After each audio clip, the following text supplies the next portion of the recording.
Tu adores les pierres, mais tu as du mal à ressentir leurs énergies, c'est normal, ça peut arriver. On va aujourd'hui s'intéresser à cette problématique épineuse et à la fin de la vidéo, tu auras plein de pistes pour ressentir tes pierres facilement et crois-moi, on peut tous et toutes y arriver. Je suis Johan Chevillard, lithothérapeute et mon objectif est simple, que tu reprennes ton pouvoir grâce aux pierres et cristaux. Le fait d'avoir du mal à ressentir ces pierres, c'est vraiment quelque chose qui revient dans beaucoup de messages que je reçois, mais j'y arrive pas, mais c'est de ma faute, etc., etc. Donc on va tout reprendre depuis le début. Alors déjà, sache que c'est normal, on nous a jamais appris à ressentir l'énergie d'une pierre dans une société où tout est basé sur le mental. Ça s'apprend, ça se développe, ça s'affine comme à peu près tout sur Terre. Et ressentir les pierres, c'est pas réservé à une élite. Ça vraiment, j'en ai ras-le-bol de ces discours culpabilisants. On peut vraiment tous et tout y arriver avec de la pratique. Ça peut être aussi relié à un manque de confiance en soi si on n'y arrive pas, et ça aussi, ça se travaille. Donc déjà, rassure-toi jusque-là, tout est normal.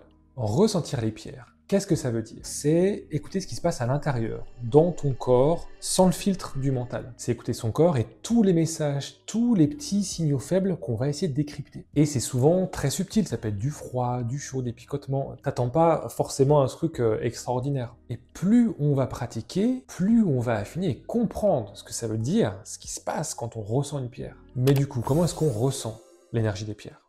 Prends du temps et écoute ce qui se passe avec ta pierre quand tu la prends dans la main. Fais-le vraiment le plus souvent possible. Le matin, par exemple, avant ta journée de travail, tu la prends dans la main et tu écoutes ce qui se passe. Dans la main, dans les mains, on a des chakras qui sont reliés à tout le reste du corps. Et là, on a quelque chose d'intéressant. Comme je le dis souvent dans mon livre ou sur les réseaux sociaux, plus on crée du lien avec sa pierre, plus il se passe quelque chose. Écoute sans critique ni jugement ce qui se passe. Écoute tout ce qui vient naturellement, sans le mental pour l'instant. Alors si tu te sens un petit peu tendu le matin ou le soir, pense à faire des mouvements, pense à respirer pour bien faire circuler l'énergie aussi. Pratique, essaye encore et après, ça deviendra naturel. Alors, précision importante, on peut apprendre à ressentir l'énergie de toutes les pierres. D'ailleurs, quand tu t'entraînes, tu peux t'entraîner avec plusieurs pierres à la suite, mais là, du coup, c'est intéressant d'aller tester une pierre rouge très forte et une pierre à l'énergie plus éthérée, comme l'améthyste par exemple. Il n'y a pas de moment parfait et tu peux apprendre à ressentir tes pierres partout. Dans la nature, dans les transports en commun, et vraiment, plus tu vas le faire, plus tu vas trouver comment tu fonctionnes. C'est ton mode d'emploi intérieur. Alors, mon astuce, c'est que dès que tu commences à être habitué, tu peux rajouter de la visualisation pour renforcer la méditation.